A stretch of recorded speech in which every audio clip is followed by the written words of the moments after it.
사랑하는 한남교회 교회 여러분, 오늘은 성령 강림 후 5번째 주일입니다. 하나님께서 우리에게 주신 말씀은 누가복음 10장 25절에서 37절의 말씀입니다. 제가 새번역 성경으로 봉독해 올리겠습니다. 어떤 율법교사가 일어나서 예수를 시험하여 말하였다. 선생님, 내가 무엇을 해야 영생을 얻겠습니까? 예수께서 그에게 말씀하셨다. 율법에 무엇이라고 기록하였으며 너는 그것을 어떻게 잊고 있느냐? 그가 대답하였다. 내 마음을 다하고 내 목숨을 다하고 내 힘을 다하고 내 뜻을 다하여 주 너의 하나님을 사랑하여라 하였고 또 내 이웃을 내 몸같이 사랑하여라 하였습니다.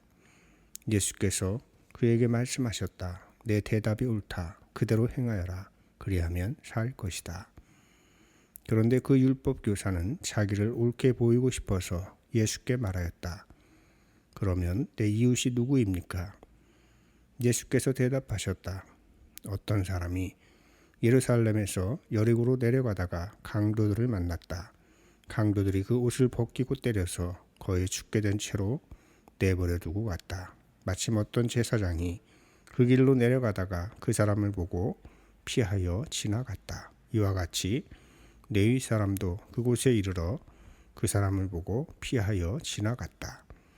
그러나 어떤 사마리아 사람은 길을 가다가 그 사람이 있는 곳에 이르러 그를 보고 치근한 마음이 들어서 가까이 가서 그 상처에 올리브 기름과 포도주를 붓고 싸맨 다음에 자기 짐승에 태워서 여관으로 데리고 가서 돌보아 주었다. 다음 날 그는 2데나리온을 꺼내어서 여관 주인에게 주고 말하기를 이 사람을 돌보아 주십시오. 비용이 더 들면 내가 돌아오는 길에 갚겠습니다 하였다. 너는 이 세 사람 가운데서 누가 강도 만난 사람에게 이웃이 되어주었다고 생각하느냐? 그가 대답하였다. 자비를 베푼 사람입니다. 예수께서 그에게 말씀하셨다. 가서 너도 이와 같이 하라. 아멘. 오늘 주신 말씀을 통해서 서로가 서로에게 사마리아인이라는 제목으로 말씀을 나누고자 합니다. 사랑하는 한남교회 교회 여러분, 예년보다 보름 이상 빨라진 열대야 속에서 어떻게 지내십니까? 오늘도 교회 언덕으로 올라오시느라 수고가 많으셨습니다. 과거에는 세상의 어둠을 비추는 빛으로서의 교회라는 의미로 그 지역에서 가장 높은 곳에 교회를 짓는 일이 많았습니다. 한남교회도 1984년 이 성전을 지을 당시 제법 높은 곳에 건축을 했고 아파트가 생기기 전까지는 사방에서 교회가 잘 보였을 것입니다.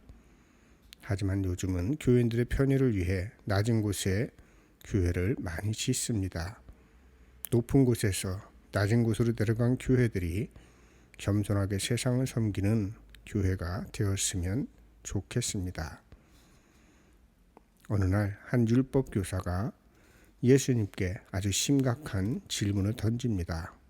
누가는 예수님을 시험하여 즉 곤란하게 하려고 한 질문이었다고 합니다.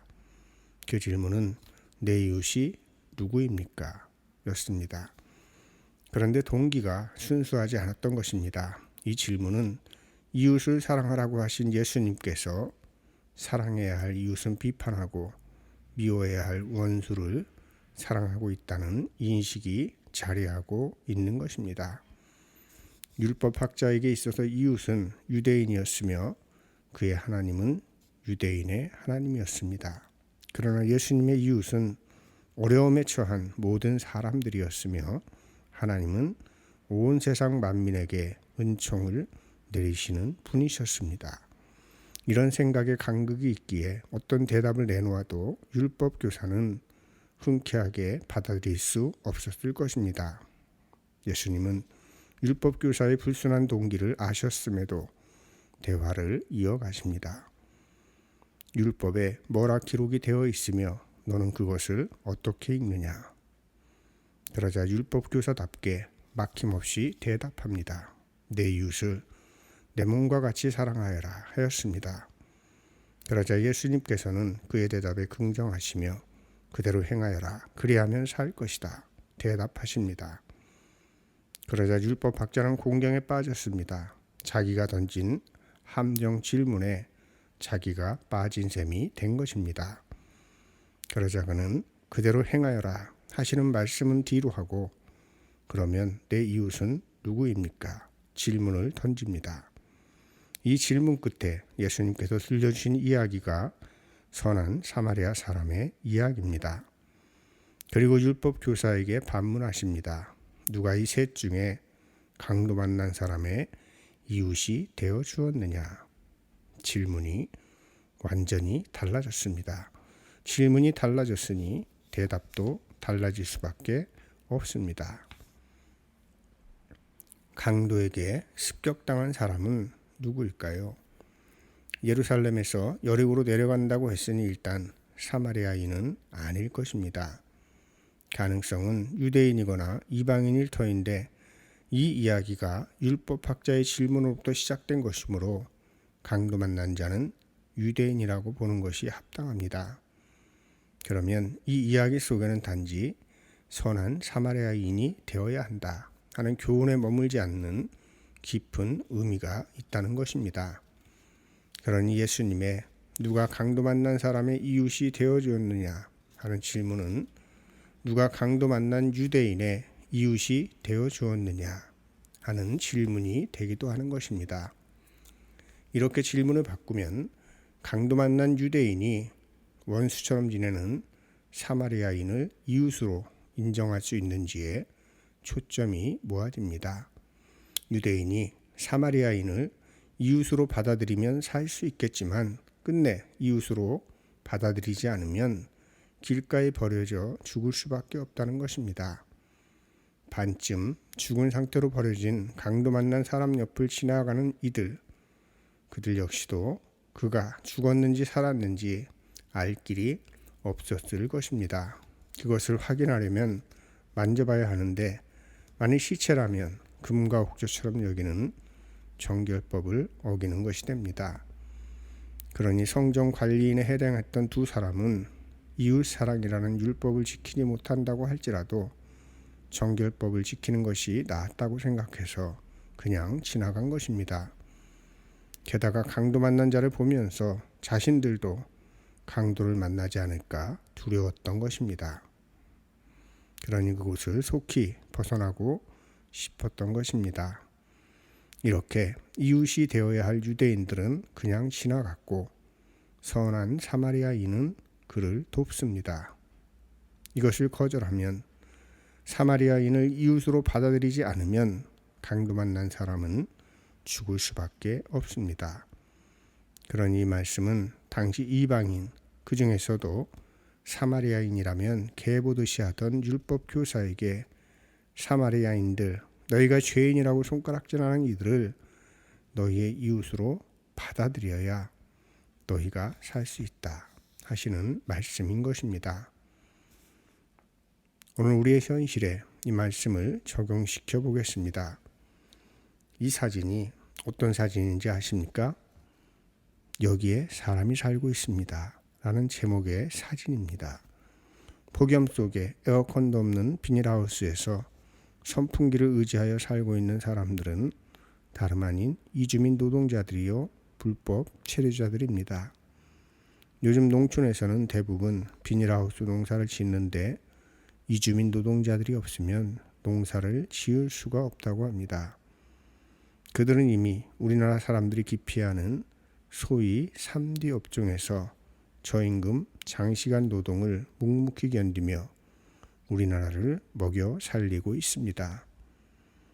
그런데 우리는 그들을 이웃으로 여기는 것이 아니라 소수자들이라고 혐오하고 차별하고 불법 체류자 신세라고 임금도 제대로 주지 않고 이를 부려먹습니다. 그리고 한여름에는 사우나탕보다도 더 더운 곳에 방치하고 겨울에는 난방이 제대로 되지 않아 동사하는 일이 발생하고 있습니다. 만일 우리가 이들을 이웃으로 받아들이지 않으면 우리가 죽게 될 것입니다. 그러니 우리가 선한 사마리아인이 되어 그들의 이웃이 되는 일도 중요하지만 그렇게 되려면 그들을 우리의 이웃으로 받아들일 마음이 우리에게 있어야 한다는 것입니다. 그들뿐 아니라 오늘 우리 사회에서 소수자라고 하여 온갖 혐오의 대상이 되어버린 약자들을 이웃으로 받아들이지 않는다면 우리 사회는 강도를 만나 반쯤 죽은 상태로 버려졌다가 이웃이 없어 고통 속에 죽어갈 수도 있는 것입니다. 그런데 이것이 말처럼 쉽지 않습니다. 오늘 우리는 율법학자처럼 내 이웃을 내 몸과 같이 사랑하라는 계명은 알지만 자기의 관념 속에 갇힌 이웃, 제한된 하나님의 은총 속에 머물러 있는 반쪽짜리 신앙인이 되기가 훨씬 쉬운 종교적인 풍토 속에서 살아가고 있습니다. 그것은 당시 사마리아인들과 유대인들의 갈등보다도 더 심각한 상황입니다. 본래 이스라엘은 가나안 땅에 들어온 이후 하나의 민족을 이루고 살았습니다. 12지파가 땅을 분배받아 다윗 왕 시절 최전성기를 구가하며 살았습니다. 하지만 솔로몬이 죽은 후 이스라엘은 기원전 930년경에 남왕국 유다와 북왕국 이스라엘로 분단됩니다.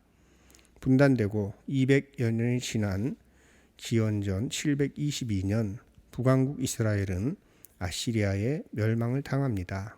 아시리아는 수도 사마리아를 중심으로 강제로 혼인 정책을 시행했고 11개 지파가 속해 있던 북왕국 이스라엘은 순수혈통을 지킬 수 없었습니다.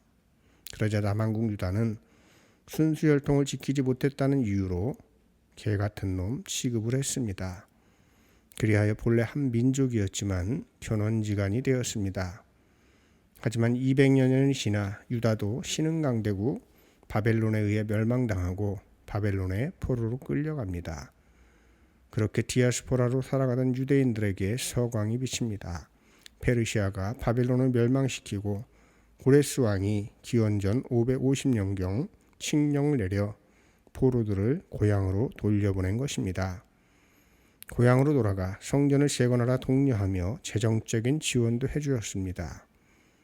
그러자 사마리아인들도 돕기를 원했지만 유대인들은 단칼에 거절하고 성전을 봉헌할 때 불미스러운 일이 생기고 유대인들은 그것이 사마리아인의 소행일 것이라고 추측했습니다. 그래서 같은 민족이었지만 거의 원수처럼 지내서 사마리아인과 대화하는 것도 그 지역을 통과하는 것도 율법으로 금지했습니다. 이런 일은 분단된 후 거반 400년 정도 지난 후의 일이었고 예수님 당시까지 오면 850년 정도 되는 긴 세월의 갈등이니 역사가 엄청나게 길었던 것입니다. 그러니 서로를 원수로 생각하는 것에 익숙했고 도저히 이웃으로 인정할 수 없었던 것입니다. 그런데 이런 상황에서 선한 사마리아 사람이 손을 내민 것이요 그 손을 뿌리치고 이웃으로 받아들이지 않으면 강도 만난 사람은 죽을 수밖에 없는 상황에 처한 것입니다. 그런 점에서 선한 사마리아 사람의 이야기는 구덩이에 빠진 사람을 구해주어라 하는 정도의 이야기를 넘어서는 것입니다. 오늘날에도 팔레스타인 지역은 분쟁 지역입니다. 그들은 모두 자신들이 아브라함의 자손이라고 주장하고 있고 그러므로 자신들이 그 땅의 합법적인 주인이라고 주장합니다. 이 증오의 역사를 언제 끊을 수 있을지 아무도 모릅니다. 우리나라는 세계 유일의 분단 국가입니다. 1945년 해방 이후 77년째 분단된 조국에서 살아가고 있습니다. 77년은 850년 혹은 거기에 2000년을 더한 2800년에 견줄 것이 못되지만 남과 북이 서로를 이웃으로 여기지 않고 원수처럼 여긴다면 우리도 팔레스타인 분쟁 지역과 같은 불행한 상황을 맞이할 수밖에 없을 것입니다. 그들을 이웃으로 받아들일 수 있어야만 우리가 삽니다. 그들을 원수로 대하는 일은 우리 스스로 죽음의 길로 달려가는 것입니다. 막힌 담을 헐고 둘이 하나가 되는 일, 더는 군비 경쟁이 아니라 평화협정을 맺고 서로를 인정하고 존중하며 함께 성장하는 일을 통해서 우리 민족의 살 길이 열릴 것입니다.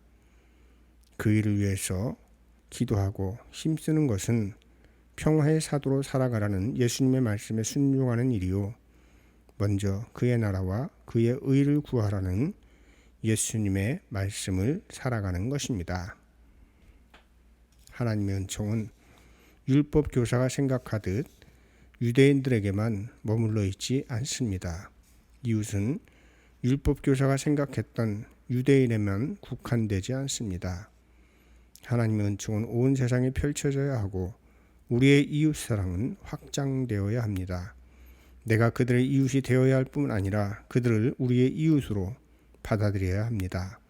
내가 선한 사마리아인이 되어야 하는 것뿐만이 아니라 그들이 선한 사마리아인이 되고자 할 때에 기꺼이 받아들일 수 있어야 한다는 것입니다. 그렇지 않으면, 그들을 받아들이지 않으면 우리는 강도 만나 버려진 이들처럼 죽어갈 수밖에 없을지도 모릅니다. 예수님은 이웃을 사랑하는 것이 하나님을 사랑하는 것이라고 말씀하셨습니다. 그러니 내 이웃이 누구입니까? 하는 질문은 아주 중요한 질문입니다. 하지만 이 질문을 하면서 기억해야 할 것은 내가 이웃이라고 생각하지 않던 이들을 이웃으로 받아들일 수 있냐 하는 질문으로도 받는 것입니다. 선한 사마리아인을 이웃으로 받아들여 살 길이 열린 강도 만난 사람처럼 우리도 그들을 이웃으로 받아들여야 살 길이 열린다는 긴박함을 가지고 살아가야 하는 것입니다. 에마뉴엘 레비나스는 인간의 도덕적인 의무는 타자의 얼굴을 만나는 순간 발생한다고 했습니다. 타자의 얼굴은 낯선 얼굴입니다. 하지만 그 얼굴이 우리에게 말을 건네고 관계를 맺자고 우리에게 손을 내밀고 있습니다. 그 초대의 손길에 손을 내밀 수 있을 때 우리는 하나님의 사람답게 살아갈 수 있을 것입니다. 고난당하는 이들, 가난한 이들, 소외된 이들, 고난당하는 피조물이 우리에게 손을 내밀고 있습니다. 표면적으로 생각하면 우리가 그들에게 다가가 선한 사마리아인으로 살아야 한다는 것 정도로 이해할 수도 있을 것입니다. 그렇게 하는 것도 훌륭한 일입니다. 그러나 저는 여러분에게 한 걸음 더 나아가자고 말씀을 드립니다. 손을 내미는 그들이 선한 사마리아인이요, 우리가 강도 만난 사람입니다. 그들의 요청을 거부하면, 그들을 이웃으로 받아들이지 않으면 우리가 죽을 수밖에 없습니다. 바로 우리가 강도 만난 사람인 것입니다.